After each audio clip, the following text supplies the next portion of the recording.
Hari Om, Namaste, very good afternoon everyone. Welcome again to my YouTube channel GK Law Classes. So from the caption you have already estimated what is going to be the topic for the day.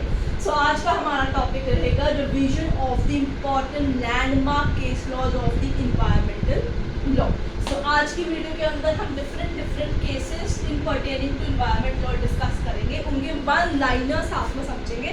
हम detail में हर जो है case law में नहीं जाएंगे. Will go with what is the case name, its year, as well as what does it say just in one line, so that you can make a pointer of that, and when you are going to attempt your examination it will help you out for memory. Let's start. So first case was first. Belong Citizen Welfare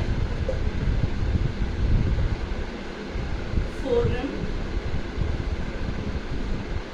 versus union of India. Right, तो ये आपका पहला case law रहेगा. अब इसका one liner मैं यहाँ पे लिखती हूँ, तो आप इसको एज इट इज यहाँ पे प्रिंट आउट कीजिए. इसका वन लाइनर क्या था, ध्यान रखिए. Untreated discharge in river by. जब भी आपने इन्वायरमेंटल लॉ के regarding important case laws discuss करने हैं या रिवाइज करने हैं या पेन डाउन करने हैं, whatsoever it is, this is going to be the way with which you are going to revise. तो सबसे पहले केस का नाम, केस का साल और केस किस चीज के बारे में है या उसने कौन सा प्रिंसिपल एस्टैब्लिश किया वो आप नीचे ब्रैकेट के अंदर लिख लीजिए अगली लाइन के अंदर. एंड इसी तरीके से जब आप इन्वायरमेंटल लॉ की तैयारी कर रहे होंगे, उसके केसेस के नाम आप रिवाइज कर रहे होंगे, तो आपको आसानी रहेगी कौन से साल में किस चीज़ के बारे में वो बात कर रहा है. यहाँ पे one of the important advocate MC Mehta का नाम आपको याद रखना है. He is the champion for PILs in the environmental law. तो आप ये चीज़ याद रखनी होगी. उनके नाम से बहुत सारे केसेस हैं, इसीलिए मैंने आज की वीडियो यहाँ पे बनाई है जिसमें हम डिफरेंट केस लॉज के बारे में बात करेंगे और उनके वन लाइनर्स के बारे में यहाँ पे बात करेंगे. नेक्स्ट केस आ जाइए. राइट, हाँ जी. तो अब MC मेहता साहब जी का नाम हमने यहाँ पे लिया था. So MC Mehta versus Union of India is going to be another case. Now here when it comes to MC Mehta cases, you have to remember the year and the one liner because it is regarding to different environmental topics. Right? 1997, please mark करिए year को. And ये था case regarding Ganga river pollution. इससे आप distinguish कर सकते हैं इस पर्टिकुलर केस को from the other MC Mehta case. Right, so यहाँ पे मैं सारे इंपॉर्टेंट जितने केसेस अगेन मैं बता रही हूँ उन्हीं के बारे में बात कर रही हूँ जो लैंडमार्क हैं, जो बेसिकली एक हिस्टोरिक केसेस बन चुके हैं इन्वायरमेंट लॉ के फील्ड के अंदर.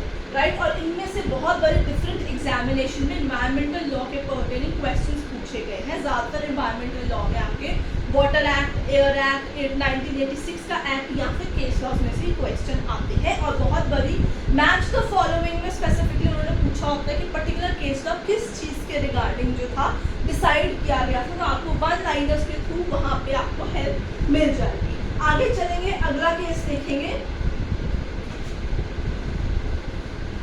Right, so third number case जो यहाँ पे रहेगा उस पर आप ध्यान दीजिए. That is going to be Andhra Pradesh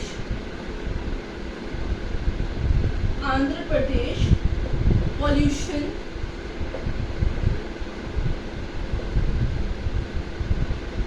control board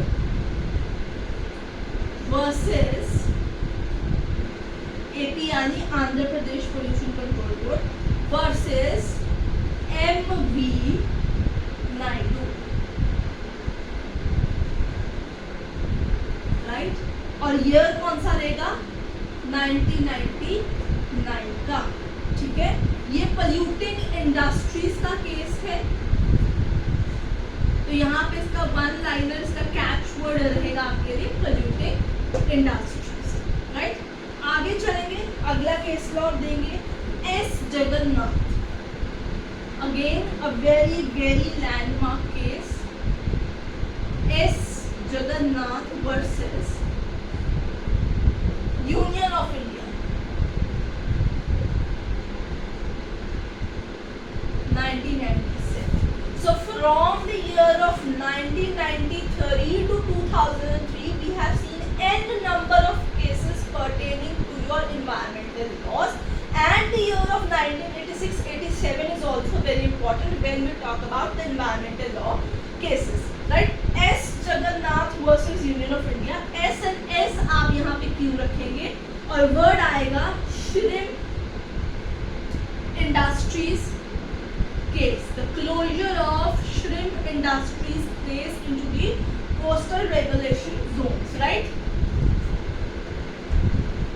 So S and S, this would help you out in revising in what context the particular case law was all about. Next, so this particular video would comprise of how many case laws? Around about 10 to 13 case laws we are going to discuss.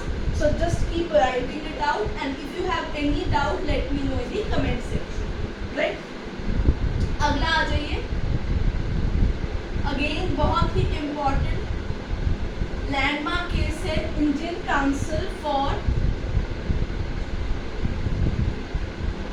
Enviro Legal Action versus Union of India. Year mark कीजिए 1996, and this is pertaining to your principle of absolute liability. Now when we talk about absolute liability, you have to have a proper knowledge about strict liability concept also. So when we talk about this particular absolute liability, we also talk about one of the another important case that was again filed by AMC Mehta versus Union of India in 1986, that actually established the concept of absolute liability, and the catchword here or the one-liner here would be Shri Ram Food and Fertilizers case, or you can call it oleum gas leak case, right? So when we talk about MC Mehta case versus Union of India, there are 2 to 3 different case laws. You have to remember the year, then only you can differentiate between them. One was against a Union Carbide Corporation for the Bhopal gas tragedy. The one was in the oleum gas leak case, the popularly known as Shri Ram Food and Fertilizers case. So these are 2 separate cases, right? Don't get confused. Mark down the year, mark down the keyword, then only you can revise. The easiest way of revising any environmental law case law is to remember it 3 times by heart. Means one reading, one time, take a pause of 2 minutes, again one reading, one time, take a pause of 2 minutes, again one reading of the list of the case laws, and take a 2-minute time. After 3 readings, definitely you would remember 4 to 5 case laws by heart. So this is one of the pro tip for you to remember any kind of case laws list, right? Next, again an MC Mehta case is going to come, and this will help you out to remember and differentiate between 2 different cases, right?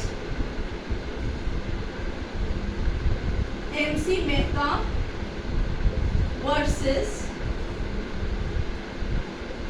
Union Carbide Commission, 1991.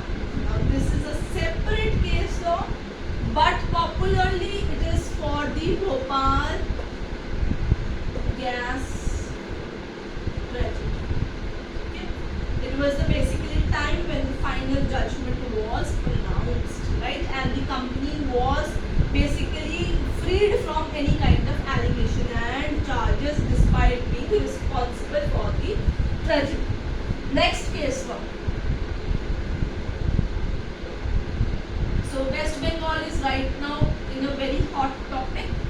talk about the state of West Bengal case, Sachidanand Pandey versus state of West Bengal. W मतलब West Bengal, right? मैं states का short form ही use करती हूँ, इसलिए मैं उसको properly elaborate भी कर देती हूँ. अगर आप चाहो तो रिवीजन के टाइम आप भी ऐसे जो है कट शॉर्ट पॉइंट्स लग सकते हैं, इससे आपको स्पेस तो मिलेगी ही राइटिंग की, रिवीजन करना भी आपके लिए काफ़ी आसान रहता है, राइट? ओके, तो इसका कीवर्ड देखिए, इसका वन लाइनर देखिए, usage of principle of natural justice in environment related cases. आप इसके आगे लिख सकते हैं in environment related cases.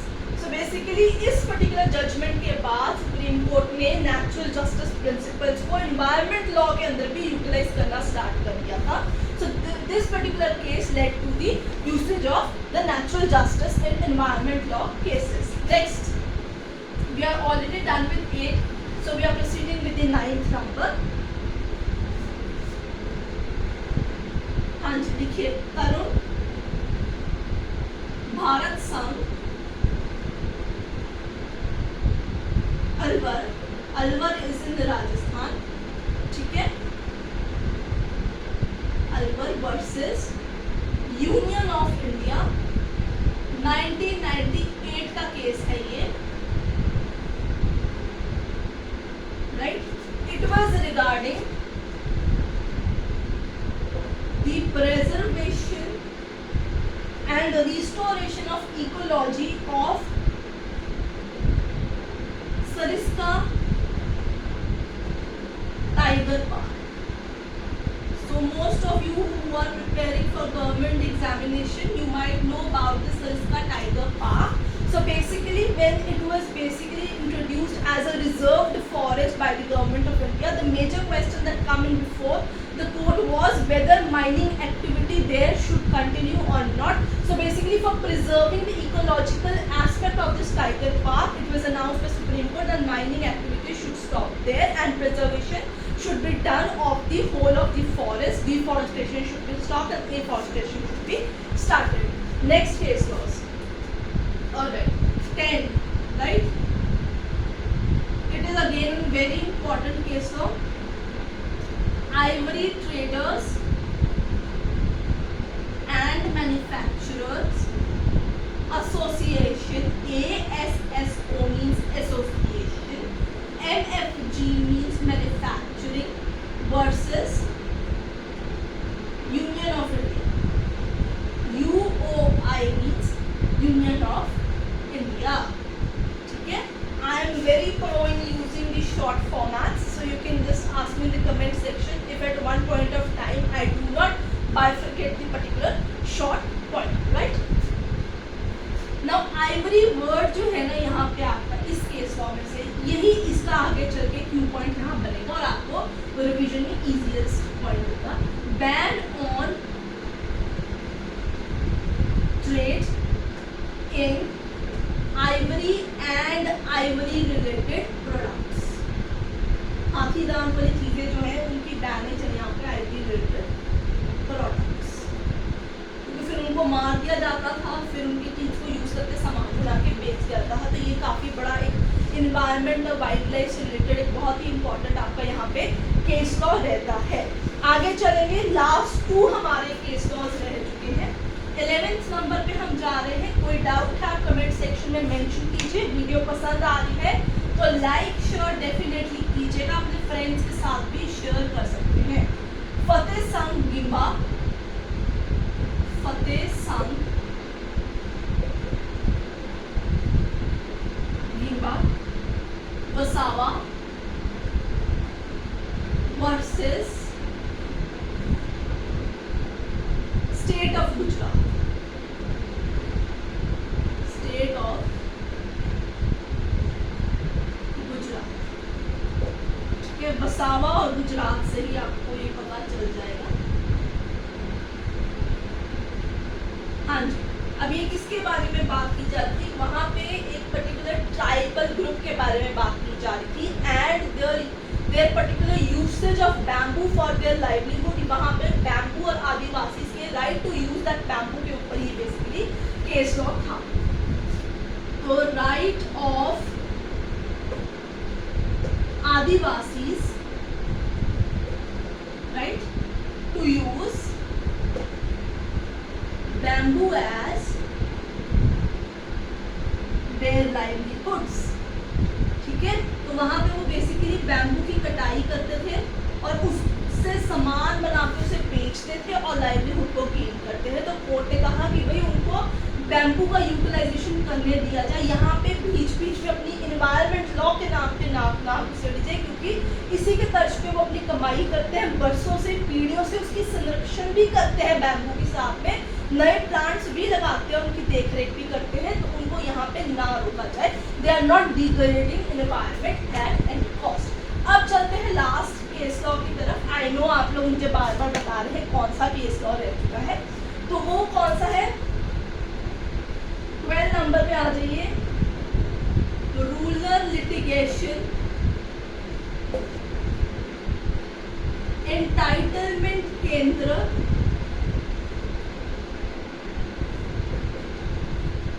ENT माने entitlement Kendra versus union of India, a very champion landmark case law. ठीक है, पॉपुलरली नोन एज, लिखिए जी, Doon valley case law. Right, so question आता है कि दून वैली केस लॉ कौन सा केस लॉ है, तो उसका नाम है RLEK versus union of India. बहुत बार यहाँ पे RLEK भी लिखा होता है इस पर्टिकुलर ऑर्गेनाइजेशन का नाम, आपने कंफ्यूज नहीं होना। ये पहला basically environment, first environment PIL भी था हमारी कंट्री के अंदर, तो आप ये भी यहाँ पे लिख लीजिए, आपको काम में आएगा। So this was all about the important landmark cases of the environmental law। तो लिस्ट बना लीजिए, इसे रिवाइज कर लीजिए। अगर आपको आज की वीडियो पसंद आए तो लाइक शेयर डेफिनेटली कीजिए। जिसने चैनल को सब्सक्राइब नहीं किया आज ही कर लीजिए। So till then keep learning, I'll see you next with another video।